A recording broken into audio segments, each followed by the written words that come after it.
दोस्तों, अगर कहानी का मज़ा लेना है तो चैनल को सब्सक्राइब करना मत भूलें। मेरा शौहर बहुत गर्म मिजाज था। तंग आकर मैंने उसकी दूसरी शादी करवा दी। शादी की पहली रात में सौतन के कमरे में छपकर बैठ गई। सोचा देखूं तो सही ये लड़की अब मेरे शौहर को कैसे बर्दाश्त करती है। लेकिन जो कुछ मैंने देखा उसने मेरे होश उड़ा दिए।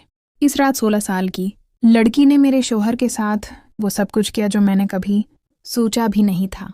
मेरा नाम आयशा था और मेरी शादी को 3 साल गुजर चुके थे, लेकिन अब तक हमारी कोई औलाद नहीं हुई थी। मेरे शौहर मुझ पर बहुत एतमाद करते थे।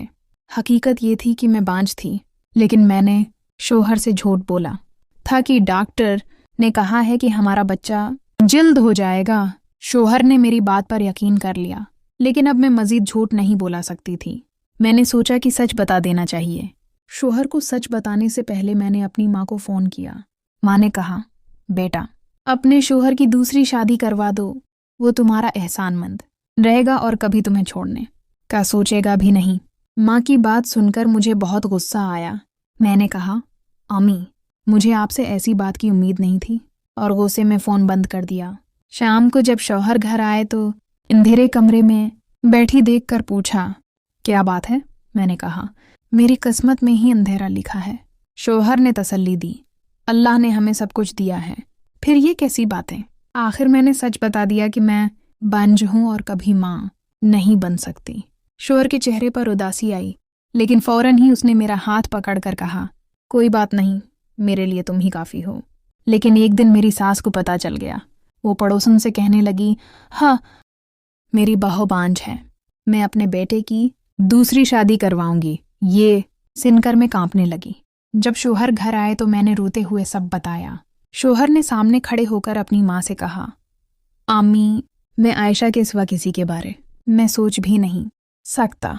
सास गुस्से में बोली, मैंने आज तक ऐसा मर्द नहीं देखा जो बांझ बीवी के नखरे उठाए। रात को मैंने सास को अपनी बेटी से फ़ोन पर कहते सिना आयशा को तलाक दिलाकर दूसरी शादी करवाऊंगी।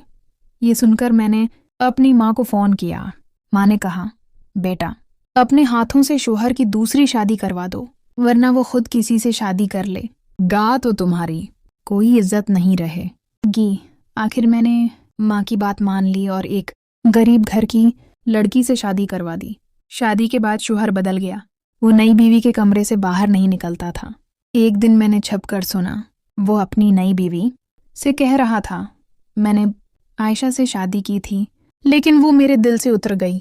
मैंने डॉक्टर को पैसे देकर कहा था कि वो आयशा को बांझ बताए ताकि मैं तुमसे शादी कर सकूं। ये सुनकर मेरा दिल टूट गया। मैंने शौहर से कहा, अगर मुझे छोड़ना ही था तो सीधे क्यों नहीं कह दिया। और इसी रात मैं घर छोड़कर यतीम खाने चली गई। कुछ दिन बाद मुझे एक लिफाफा मिला जिसमें रंग बिरंगी चूड़ियाँ थीं। ये वही चूड़ियाँ थीं जो मेरे साबिक मंगेतर दानिश ने मुझे दी थीं। माँ ने बताया कि जब मैं रिहान के साथ भागी थी तो दानिश बहुत रोए थे। अब वो एक अच्छे इंसान बन चुके हैं। माँ दानिश को मेरे पास ले आए। दानिश ने कहा, आयशा मेरी गलती थी, लेकिन मेरे दिल के दरवाजे तुम्हारे लिए खुले हैं। मैंने दानिश से शादी कर ली। अब मेरी जिंदगी खुशियों से भर गई। एक दिन बाजार में रिहान मिला, जो अब खुद बांग हो चुका था। उसने माफ़ी मांगी, मैंने माफ़ कर दिया। अब मैं दानिश के साथ खुश हूँ और रिहान अपने ऐमाल की सज़ा भुगत रहा है। अल्लाह हमेशा इंसाफ करता है। दोस्तों, अगर कहानी पसंद आई हो तो वीडियो को लाइक करें और चैनल को सब्सक्राइब करना मत भूलें। शकरी।